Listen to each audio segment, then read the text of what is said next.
Welcome to On the Clock with Krysten Peek. I'm Krysten Peek, NBA draft analyst for Yahoo Sports. We'll be coming to you each Wednesday between the NBA draft lottery and the NBA draft itself with everything you need to know. Today, we are going to focus on one player and one player only. It's a player that, all the current NBA stars have already commented on: LeBron James, Kevin Durant, Giannis Antetokounmpo. We're talking about 7'4" Victor Wembanyama. I'm going to talk to two people that know he's pretty much the assured number one pick in this year's NBA draft, and they can tell us what to expect once he hits the NBA. First up is Kevin Danna, who I know because he's called every single Victor Wembanyama game this season on the NBA app. And he also covers and calls and does the play-by-play for the Santa Cruz Warriors for the G League. And I saw him at the G League Winter Showcase. And also he was in Vegas for Victor Wembanyama versus Scoot Henderson. So I'm just so happy to have him. Kevin, thank you so much for joining me. Welcome to the show. Hey, KP, it's an honor to be on with you. Thanks so much. I know, now it's reversed, right? It's always you asking me the questions, during the handful of games where you were calling the play-by-play for Victor and I was doing the color. But right now I know, a lot of people don't know this, but Victor Wembanyama is still playing over in France. He's in the LNB playoffs. The series is tied 1-1. His team, Metropolitans 92, are the 2 seed, and they're playing the first round against Cholet, who's the 7 seed. They won the first game. Victor had 22 points, 10 rebounds, 6 assists, 2 steals, 2 blocks, casual.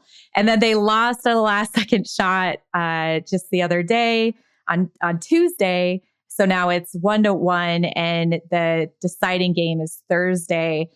First, let me ask you this. Is playoff Wemby different than regular season Wembanyama? Have you seen his game intensify? He's always been a pretty intense dude on the court. I would kind of characterize it as more of the same dominant Wemby, because he's still putting up. In the loss, he was 23 and 14 points and rebounds, had a couple more blocks, and was really crucial. Hit another 3, was 8 of 10 from the foul line. So I would kind of characterize it as more of what we've seen all year. I'm sure he's trying to pick up the intensity level, but he's always kind of been intense on the court anyways, and really kind of dialed in with his teammates. So nothing from what I've seen is like, oh, he's really turned it up. It's not like it's coasting through the regular season Wemby and then playoff Wemby. It's kind of like locked in Wemby and still locked in Wemby.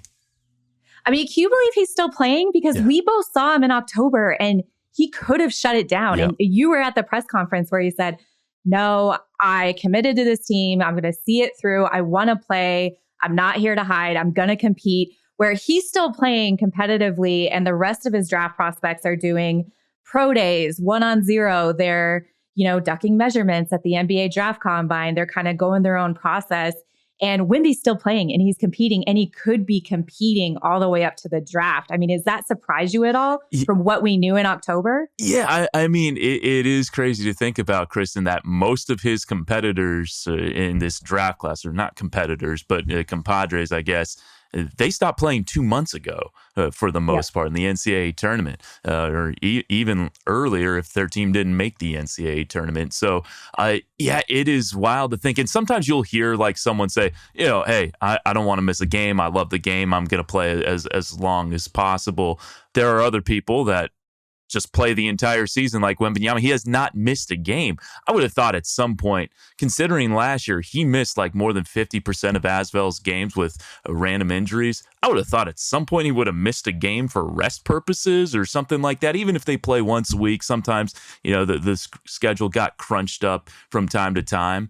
But no, he's played every single game. Leaders Cup, regular season, both postseason games. There's like this French Cup that they also play, and he played in that game as well. He played in both games in Vegas. When I heard him say that, I was like, well, yeah, it's good to hear. I'm glad he's saying that. I didn't expect him to have 100% attendance rate. We hear players every year say like, oh no, I'm going to play if I'm healthy. I'm definitely playing. And then the people around them that are, trying to make the best decisions for their career in the NBA are like, well, why don't we shut it down just to avoid injury, to avoid this? And Victor has not done that at all. And going back to the games in October when he was in Las Vegas and they had those two incredible games against the Ignite and Scoot Henderson. You were there. I was there for practices, for games.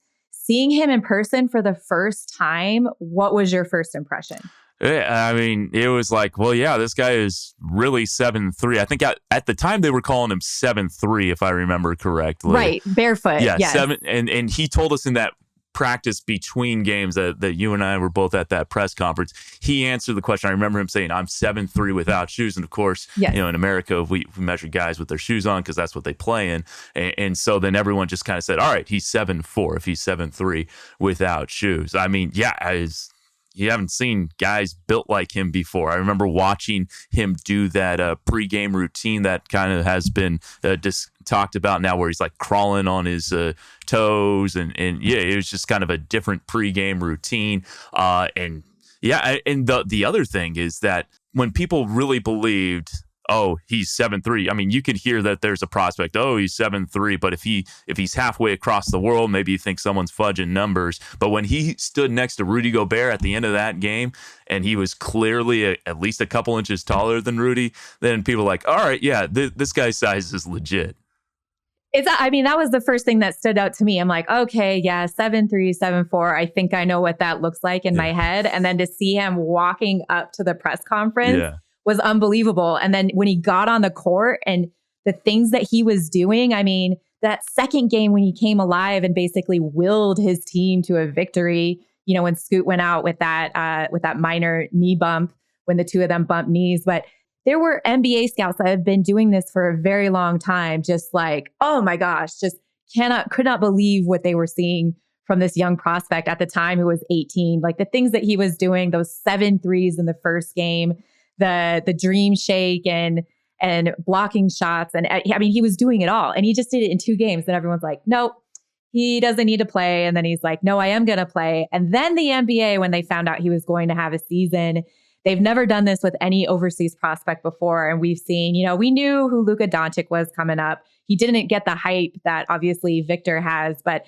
the NBA decided to invest resources into covering every single one of his games on the NBA app, which is where you came in and were asked to do the play-by-play. What does that say about the type of talent he is? Yeah, I mean, it says that he's one of one as a prospect, right? Like, I'm curious if Luka Doncic came about in 2025, let's say, if the NBA would do the same thing, because I think we kind of missed the boat a little bit in America on Luka Doncic. Like we all knew there was this 18-year-old kid that was dominating EuroLeague. I don't think we had an appreciation for how good EuroLeague was. And I think now we do more. You see kind of on Twitter, more Americans were talking about the EuroLeague Final Four this year because of that deal with ESPN. And I'd be curious if, like, knowing what we know now about kind of overseas basketball, or at least us being more attuned to it, if they would do the same for Luka Doncic. But I mean, yeah, with Victor Wembanyama this year, I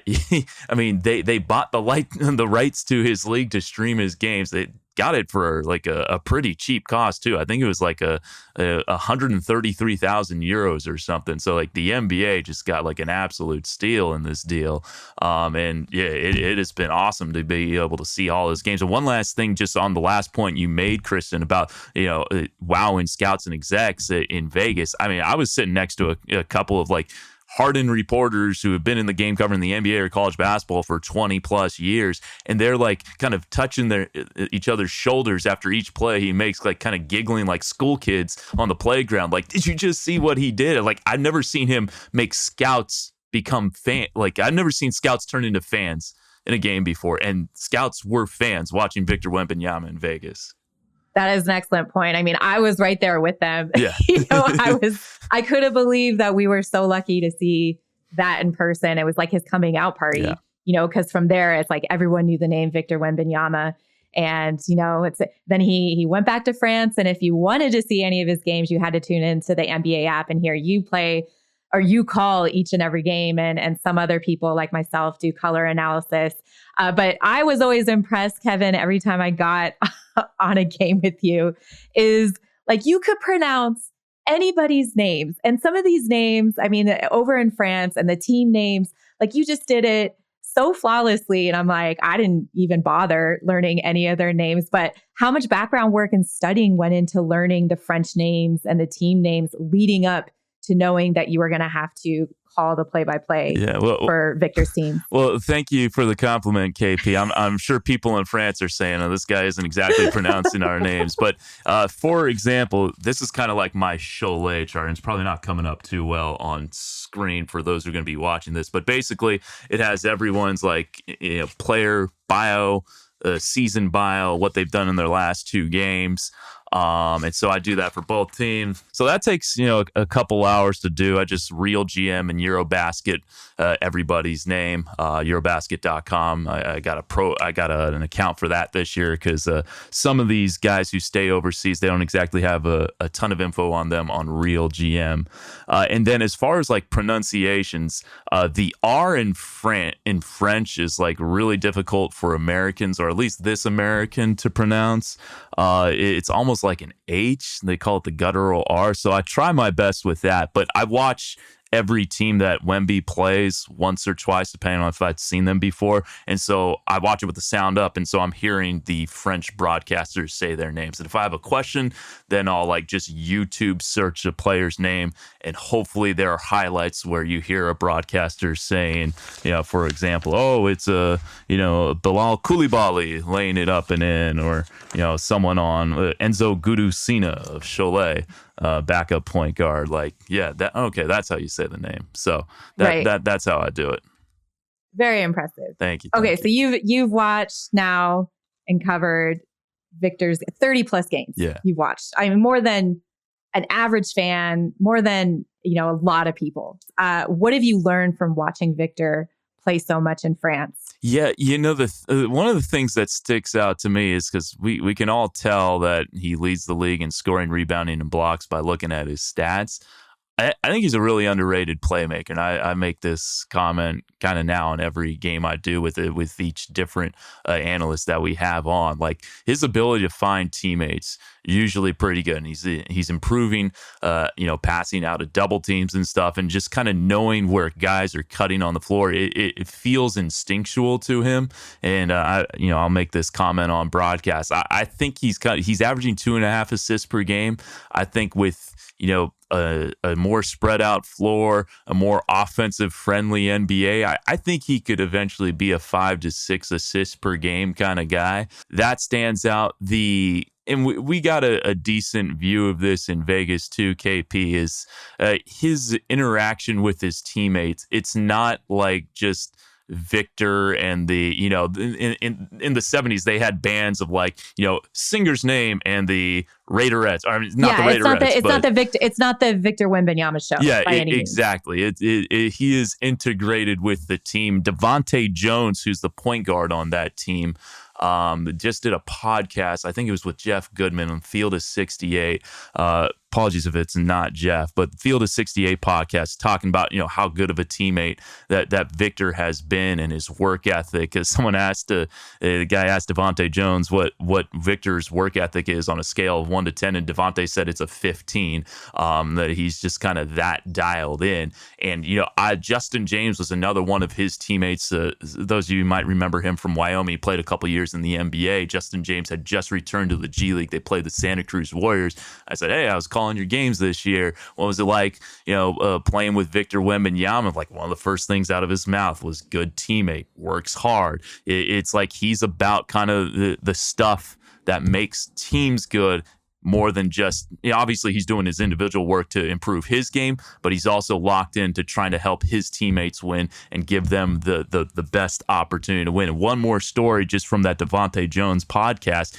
They played Asvel, got worked in one of the games, and Devontae Jones was saying that Victor was crying in the locker room afterwards. Like he cares that much, and Devontae was saying, look, this guy's going to be the number 1 pick. This was at the midpoint, maybe after the midpoint in the season. Like he could average 0, 0, and 0 the rest of the way. He could break his ankle and he's still going to be the number 1 pick. He's still going to be securing millions of dollars, and he still cares this much. And he gave a speech to the team after the game like, hey, if you guys are serious about winning tomorrow, we're going out, we're having a hard practice, and we're getting this thing back on track. And so, for a 19-year-old to be saying that Right. to guys a decade older than him, I think it says a lot about Wemby.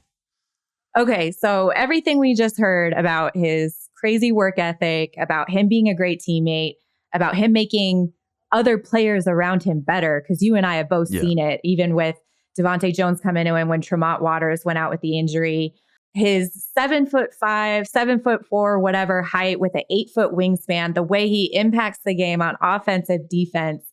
Is he a player that can change the NBA? Is he going to be a player that changes the way the game is played because of everything he possesses? Yeah, that's that's the big question right there, right? And I mean, I would lean towards yes. I don't think it's going to happen overnight, right? Like, I don't think we should all be disappointed if Wembanyama doesn't average 25 and 12 next year. Like, these things do take time. Like, the NBA is significantly better than Betclic Elite, the top level in France.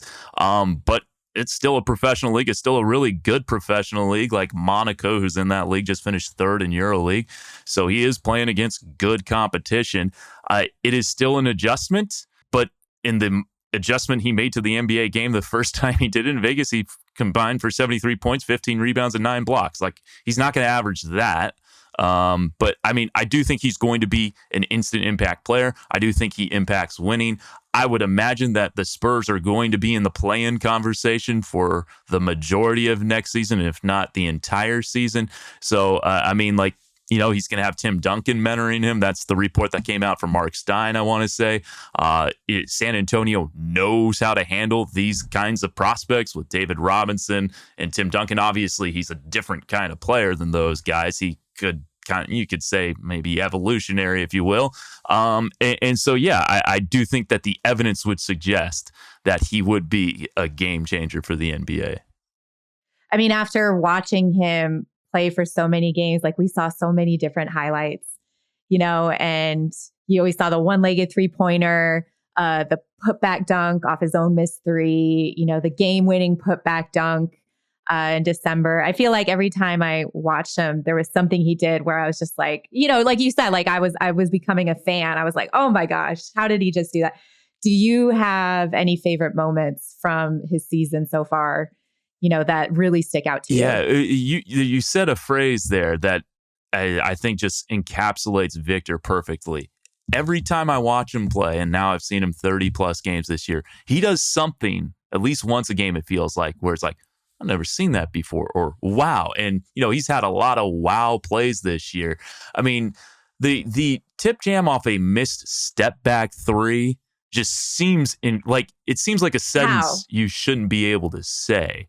That's one. There was one, and the replay didn't really do it justice. This was a game I was doing with John Hollinger, where, he high pointed a rebound and pinned it off the window. So basically, the shot goes high off the rim, it ricochets off the rim, and it's probably above the square on the backboard, and he just palmed it against the glass. And we don't have a good shot of it just because it looked like a normal rebound, and it was John who saw it. And it's like, wait, did he just pin that against the glass? And we happen to see a replay of it, and it's like, what? How do you do that? And there's the, going back on a 2-on-1 and swatting away an alley-oop lob. You talk about his one-legged running threes. He hit a 4-point playoff one of those in one of the games. He did it, and he got fouled, got tackled basically on the play and still hit it. I mean, yeah, it's just, there are so many of those moments. It's hard to pick out one. Obviously, the tip jam's probably the one that is the biggest wow factor. There are probably 25 to 30 of those plays from this year that would be a number one on SportsCenter top 10 any given night. That's just kind of the thing about him that is just kind of so incredible. Right. So to sum it up, for those of you who did not tune in to see Victor Wembanyama play at all during the season on the NBA app, you missed out. And also, number two, there is a lot to look forward to next year. It is rookie year with the NBA spacing. with what he can bring to a team and a young core group. I mean, everybody on the Spurs, like that young core, is either 23 years or younger. So there's a lot to look forward to if you already aren't on the train of Victor Wembanyama is a generational type talent. He's a special player, and still have any questions, just listen to Kevin has seen every game. These things, what he's doing in a league that, by the way, we need to talk about this, Kevin. He's leading the league in points, 21.6 points, rebounds, 10.4 rebounds, and block shots, 3.1. How hard is it to do that in this league? This isn't some, YMCA pro league. There's a lot of good players in this league. Yeah, no, exactly. There are a lot of guys who have played in the NBA. Mike Scott, 9-year NBA veteran, is in this league. Tremont Waters was on Wembanyama's team for much of the season. There are probably maybe 10 to 15 guys at least who've played in the NBA, maybe a little bit more than that. And there are a lot of draft prospects, beyond, like, you know about Zachary Reese-Shea, Krysten, who's, potential, top 5 pick maybe next year. Bilal Coulibaly on his team is a potential first round draft pick this year. There's this kid Nadir Heafy with Laportel, who I'm not sure is going to get drafted, but man, is he fun to watch. And I think could have a future as far as American professional basketball. But 21-10-3, like in France, these are 40-minute games. These aren't 48-minute games. He's doing this in 32 minutes a game. So if you're getting basically a rebound every 3 minutes and then blocking 3 shots per game, that's really, really difficult to do. Like, there are a lot of guys in the NBA that can average around 20, 21, like 44, 45 players in the NBA average 20 points per game. I think there were 2 or 3 in France who averaged 20 points per game. So, like, if you see anyone averaging 20 a game in a European league that's, kind of top flight, that guy really knows how to put the biscuit in the basket. And so Victor Wembanyama to, do 21-10-3, like you just don't see those stat lines in Europe. I can remember you, Kevin, you asked me during the broadcast one time, you said, Bilal Coulibaly, his teammate, do you see him as a draft riser in this year's draft class, just with how raw he is and what he projects as an NBA player at 6'6" with a 7'1" wingspan. And I remember at the time I said, I don't know if he's ready yet. This might just be his, okay, we got a good eye on him. We're seeing how he is playing against or playing alongside Victor. But now we're, like you said, we're seeing his name pop up there in the first round. And this is on me. I should know that youth and upside trumps everything in the draft. So for me to overlook that, but I think you mentioned it. It's like, what is he averaging? Like, under 5 points a game. And because of he's playing alongside a player like Victor Wembanyama, it's gotten him the attention of NBA scouts. It's put him on the radar and made him a better prospect to the point where we could be hearing his name in the first round. Yeah. Like, that to me is crazy. And it goes to say again, the impact that Victor has not only on the game itself, but his teammates, that he's helping elevate their game as well. Yeah, 100% KP. We're talking about a guy who's averaging 5 points and 3 rebounds per game as a first-round draft pick. That is the Victor Wembanyama effect. And I kind of see him as like a half Caboclo, if you will.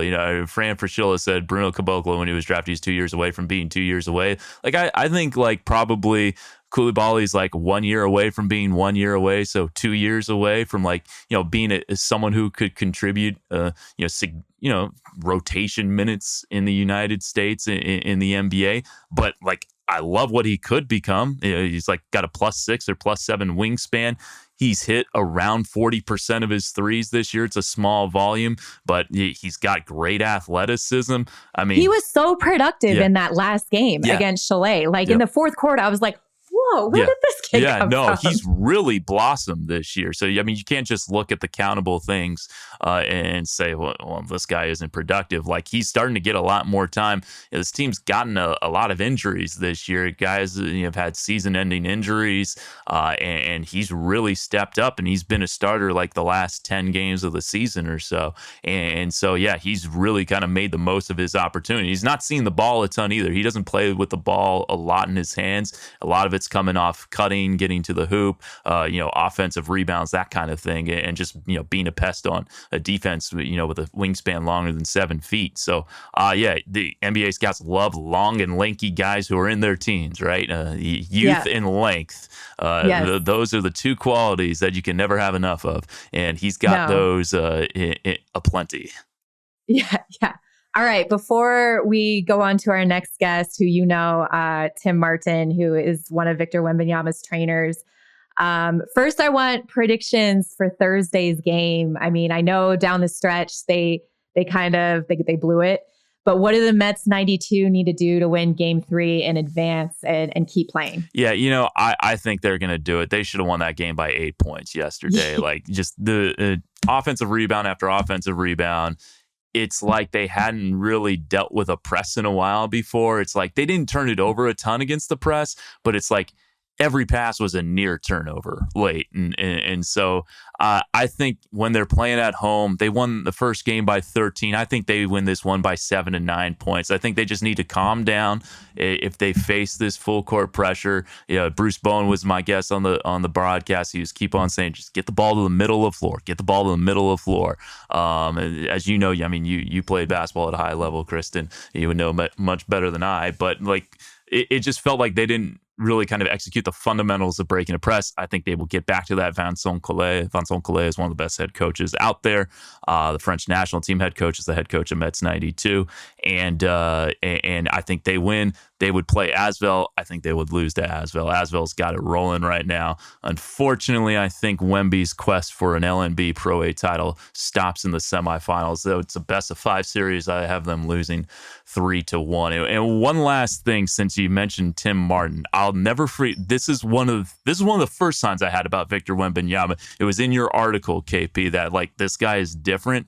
The story with Tyrese Maxey, where he pulls Tyrese Maxey aside, is that they're both working with Tim Martin. And he says, "I want to play you one-on-one, but I just want to play defense." Like, and he was 18 years old at the time when he made that statement. Like that, I was like, "What?" I had never read that sentence that you had written before. Like, I just want to play defense one-on-one against, because he wanted to work on guard switches. Right, exactly. Like, he knows that's how he's going. Like, they're going to try to isolate him that defensively once he hits the NBA. And I remember Tyrese telling me this, like laughing, that he could not. He's like, never in my life, KP, has anybody ever said, "Okay, let's play ones, but I want to play defense the whole time." And that to me, you're right. That story was so crazy. And it just, I mean, he's just different. He's a different dude. And my last question before we let you go, Kevin, is how impactful can he be in his first year, especially playing for a franchise like the Spurs? Like you said, it's going to take some time, to see those wins and to get everything going. But you mentioned possibly the play-in game next year. But how impactful can he be for the Spurs organization? And how long do you think until he could possibly bring a championship to San Antonio? Yeah, I mean, that's the big question right there. Like, it took Tim Duncan his second year to get an NBA title, but the reason they were in the lottery is because David Robinson was injured the year before. He's not going to win a title in his second year. Not with the way the Nuggets are built right now. You still got the Warriors out there, and obviously I'm contractually obligated to mention the Warriors with my Santa Cruz Warriors connection. But it's not going to be within the 2 years. I think he could have them with, if they keep that core together, which is an impressive young core, but they are young. Like, traditionally, guys don't win titles until they're in their mid to late 20s at the earliest.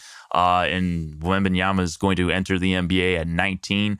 I think maybe by year 5 or 6, we could be seeing a team that's, in contention. If the growth curve is as expected, I would say, by year 5 or 6, I think there will start to be real expectations of winning a championship. And then usually you need a couple failures in the, in the latter rounds where, things kind of blow up in your face. So I would say I'm going to say he's going to win his first title in year 8. Which would be, what would that be, the 2031-32 season? So that's when I say San Antonio wins its next NBA championship. Okay, I'm going to take that under on that Okay. because I don't want to wait 8 years to see that happen. But we will circle back in 8 years to Yes. see who won this. Kevin Danna, thank you for joining us. I really Yeah. appreciate your time. We're going to take a quick break and come back with Victor Wembanyama's trainer, Tim Martin.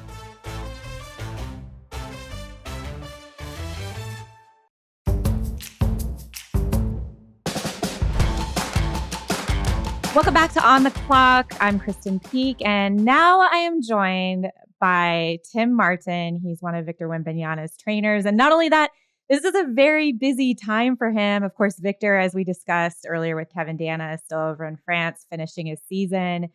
So Tim is currently in Dallas, and leading up to this process, he's been in the gym with potential lottery picks, Nick Smith Jr., Keontae George, and Kaysen Wallace. Not to mention you were part of the Young Money Sports Pro Day and the players that they have there. I know you guys were in the gym today. And on top of that, prior to this year's draft, Tim has also trained current NBA players like Trae Young, Tyrese Maxey, and Nick Claxton, to name a few. Tim, thank you so much for joining me. And thanks so much for your time. Like I said, I know this is a busy time for you. No, it's all good. I really appreciate you guys having me, and it's always an honor to be in your presence. Well, I know I love basketball, and I love people that love basketball and love talking about basketball. And the conversations that we've had, it's very clear that you dissect the game in ways that other people don't. And so I'm very, very excited to have you on this pod to talk about the presumed number one pick in the draft, Victor Wembanyama, who I know you have trained several times. You were over in France, and remind me if I'm correct. You met Victor at what age? And you met him through his agent, Buna. Is that correct? Yes, yeah, Bona Okay. Inja. Yes. This was like early 2020, so this Mhm. is right pre-COVID. So I want to say about 15 or going on 16 years old because I know his birthday's in January. But yeah, we met early on while he was still at Norterre, before he went to Lyon, and then now him being in Paris with Metro 92. Yep. So it's been a few years. Okay. When we first met Tim, and I did a story on you earlier in the season. It was last November. And one of the first things you told me it was about during COVID and during the pandemic and how you would train Victor over Zoom. Like you would go to a park, he would be in a gym. You guys are thousands of miles away, however many time zones, and you're running him through workouts. I mean, how crazy was that time, especially during COVID? And you were just getting to know him as a prospect as well. Yeah, it was a weird period for me personally because I'm old school. I'm, Yep. I'm a flip phone kind of guy, and I think ultimately what happened was it allowed me to find other ways to train players, clearly through the virtual side. So a lot of what I do is very personable. I got to be able to feel the player's energy, and just being around them in person, it helps. But we had to get pretty creative. Looking at things through a laptop, it was different. I remember another thing that you've told me in the past is that you don't have to tell Victor things twice usually. Like he picks things up so easily. But what else speaks to him as being this like great prospect, this quote unquote generational type talent? Like what part of his work ethic separates him from other players that you've trained in the past and other players in this draft class? I would say his curiosity. He wants to know the when, whys, and how of development. And I know in Europe and other parts of the world, development or player development, I should say, is not as vivid as it is here in the state.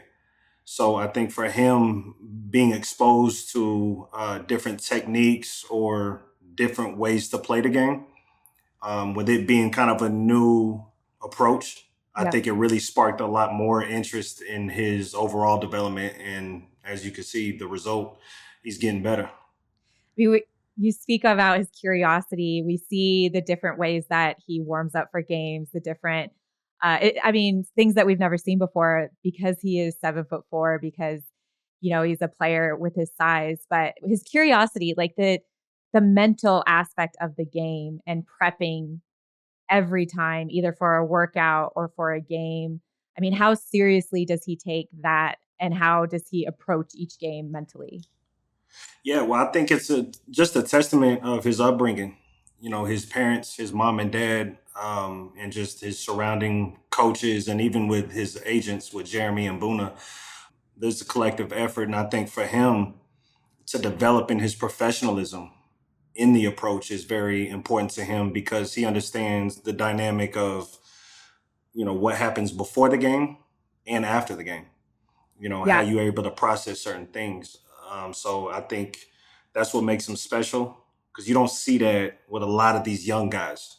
They kind of just show up and try to go get 20 points a game, and it just doesn't work like that at this level. I mean, is that surprising to you? Like he's only 19, Tim, and Yeah. he's getting aspects of he's understanding what it takes not only to be successful basketball wise, but even further to be a successful professional, taking care of his body. He doesn't seem stressed when he's talking to the media. Like I know when he was over here in Las Vegas, like it just seemed like every aspect of his game he approached well beyond his years. You forget that he was 18, 19 years old with all of this attention and all this weight on your shoulders or all the weight on the shoulders. Like, does it surprise you that he is able to handle all that pressure at such a young age? Normally, I would say yes, but for Right. him, I think where he's different is he really just focuses on what he can control. And as cliche as that may be, he lives by that. And so I think that's ultimately what separates him from a lot of guys in this generation.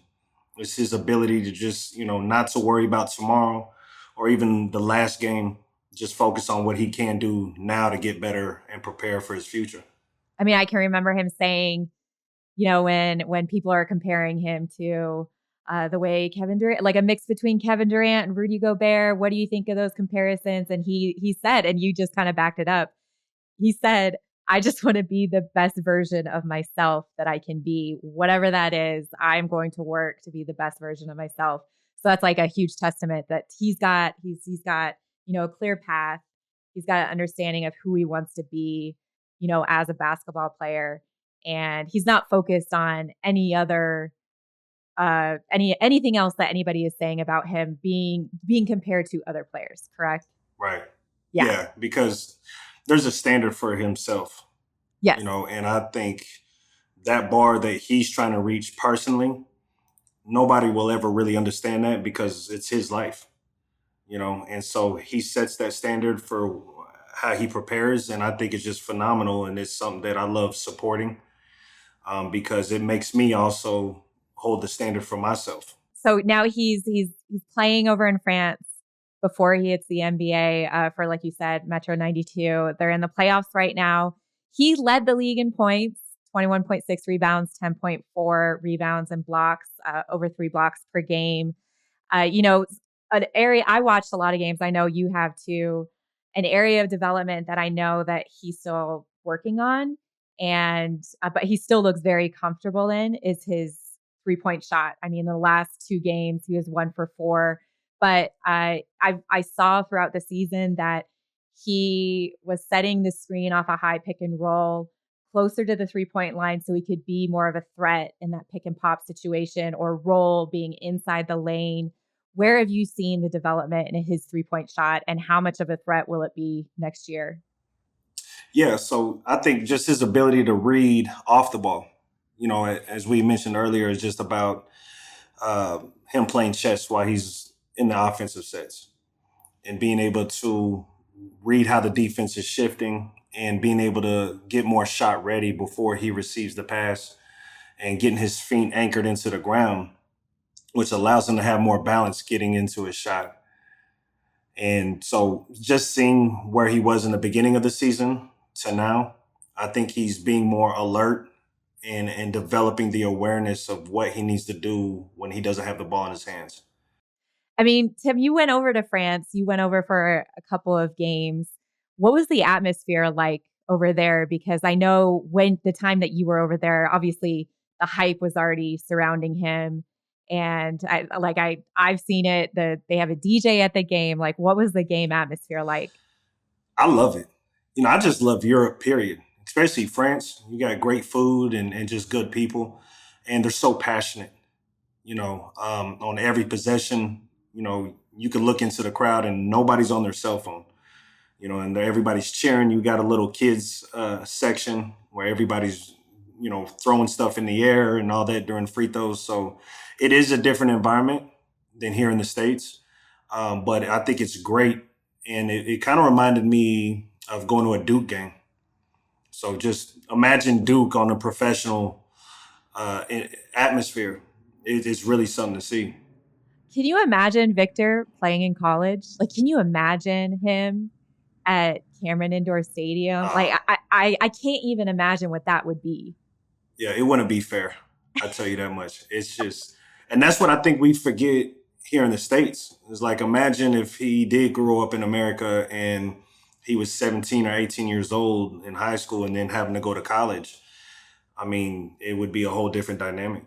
Well, yeah, because he won MVP against players that have already played in the NBA, that some that are 10 or more years older than him. And he dominated this year. I'm sorry, he did. You can still see some tendencies that he needs to work out in terms of like different turnovers that he needs to fix and everything. But that's going to come with age and experience. I can't imagine him playing college basketball.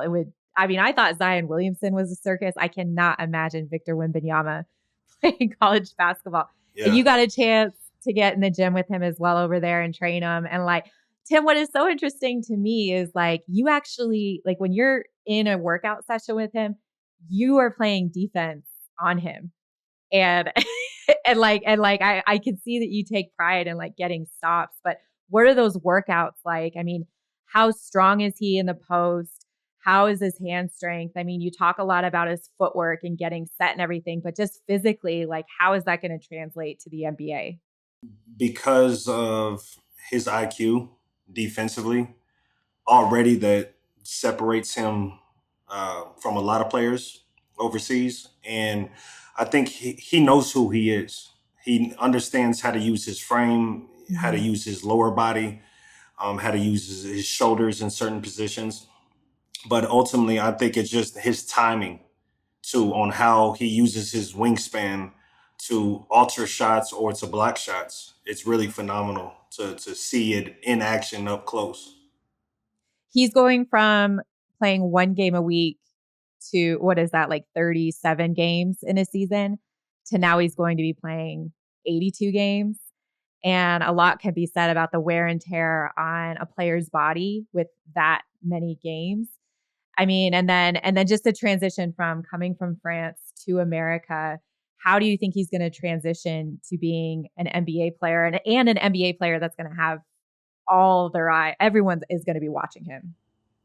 Yeah, I think, me personally, I think he'll be fine. Because you have to take everything with a grain of salt. You can't just expect to win a championship from day one or to be in the Hall of Fame. You got to just control what you can control. And I think because he's already, I think since Las Vegas, already start to prepare that mindset and that approach. And then along with the team around him, not just the actual with Metro 92 and the staff up there, but I think his circle from his family and his support system with his agency, they do a phenomenal job of making sure that he's focused and, to not worry about everything else. Because it's always coming down to keeping the main thing the main thing. Yeah. Okay, I'm going to ask you a question that I know a lot of casual NBA fans that don't know anything about Victor Wembanyama. They just see his size. They see him at 7'4". They see what happened to Chet Holmgren last summer and getting that foot injury in that Pro-Am game up in Seattle. And there's concerns. And, we look at a player like Victor. There's never been anyone like him, but we look at players that are his size and that long. And, the wear and tear of the NBA game causes injuries. And so there's definitely that concern. Like, why should NBA fans, especially Spurs fans, believe that Victor is different and just the way he takes care of his body and approaches the game at 7'4" and 8-foot wingspan? Well, whatever you give attention, it grows. So, I mean, there's a lot of what if scenarios, but the reality is that right now, especially this season, he hasn't been hurt. And he's done a great job of taking care of himself and really understanding what it takes day to day, that there's really no such things as a day off. You know, even if you're not on the court, taking better care of your body, or maybe it's nutritional intake. And I think that's only going to continue to get better. And with the resources that he'll have with the Spurs, will be top notch. So I think it's just, you got to gradually focus on this in steps and not allow the outside noise or that worry of, I don't want to get hurt, because usually that's when you get hurt, when you give that too much attention. Right. What was your reaction on draft lottery night when you found out the Spurs were going to get the number 1 pick? Were you in Chicago by then? Yeah, I was out there for the combine. We had a few pro days we had to do. Yes. Yeah. What was your reaction when you found out he was, because you're in Dallas, so that's a quick trip for you. Yeah. So personally, I was just thrilled. You know, my son, he's out here in Dallas, so I know it'd be cool for him to be able to check out some game. But yeah, I was just happy because I'm a Texas boy. And so for him to be down the street, it's really surreal. And it's just a phenomenal organization. Yeah. You know, they have a great culture, a great staff from the front office down. And they've had players of this magnitude of greatness. They know how to coach and teach greatness, not just as players, but I mean, you look at the coaching staff aspect of a lot of these coaches in the NBA, a lot of them have come through the Spurs organization. Yes. So I think everything, and then you got the French connection with TP. Yeah. You know, so I think it's just the basketball gods coming together, and I mean, it was meant to be. Did you talk to Victor after the draft lottery night? Was he? Yeah. I mean, was he excited? Oh yeah, he was thrilled. And I actually talked to him the next day after he received his MVP trophy. So we was able to catch up. It was really cool to see the smile on his face. Oh my gosh. I know. I mean, it was one of those things where it's just like, I'm watching it and I'm just like, the stars are aligning, like everything leading up to that.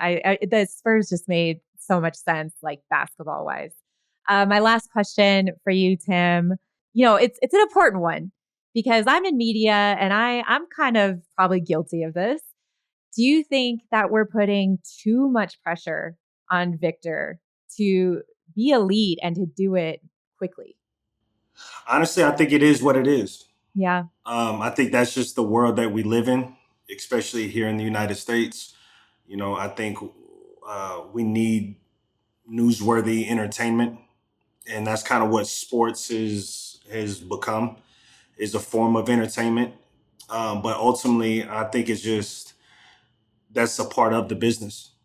You know, you got to take the good and the bad and whatever comes with it. And I think for him, just to focus on him becoming the greatest person that he's trying to be, the work that goes into that, you can't allow this other stuff to interfere, you know, with the media and all that. Even though it is a different era, LeBron didn't have this coming in. He had a lot of expectations, and he was kind of the first era of this new world that we live in. But I think for Victor, it's just something that you have to stay disciplined in everything that you do, and to really have a good balance on and off the court, to not worry about what the media says, to be honest. I lied. I have one more question, and I was just thinking of this. I asked Kevin Danna this question earlier. How long is it? Because Victor said he's like, I don't want to wait so long to get a ring. You know, and he's going in with a great young core group, but it's going to take some time to build it up. And so I asked Kevin, I was like, how long do you think realistically until the Spurs can compete for a championship? And so we started going through the levels, and he said, I think realistically, probably 8 years. And so I said, I'm going to take the under on that because I want to see that happen before then. Are you on the under of 8 years, or do you think realistically speaking that is a good benchmark and expectations for when this young Spurs squad can compete for a title? Well, that's a great question, number one. That's $1 million question. Good food is cooked slow. And what I mean by that is that to reach any element of greatness or to win a championship, there's going to be a lot of ups and downs along the way. I mean, just recently, Giannis had to deal with it. Jokic had to deal with it. Mm-hmm. I think it took, Jordan 6 to 8 years, something like that, to win his first ring. Same thing with LeBron. I remember, I think his first finals was 2007 against San Antonio, and he got swept, if I'm not mistaken. So regardless of what that dynamic may be and how long it's going to take, I just know it's going to be a process. Yeah. And if I had to answer it, I'm kind of neutral on that because I really don't know. You put me on the spot. No, but I love your answer. I love that, good food is cooked slowly. That's a good analogy for people being patient with this process. Yes. Well, Tim, thank you so much for joining us. I really appreciate your insight and your stories. And I hope to catch up soon. Yeah, it's always good catching up with you and just chopping it up about life and basketball. So I really appreciate you having me.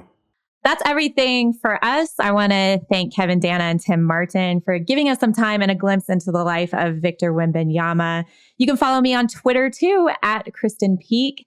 Thanks to John and Stone for working hard to make this podcast sound and look great. Jake and Dan will be back with a new episode of No Cap Room tomorrow, and I'll be back with another episode of On the Clock next Wednesday. So we'll see you next time on Wednesday on the Clock.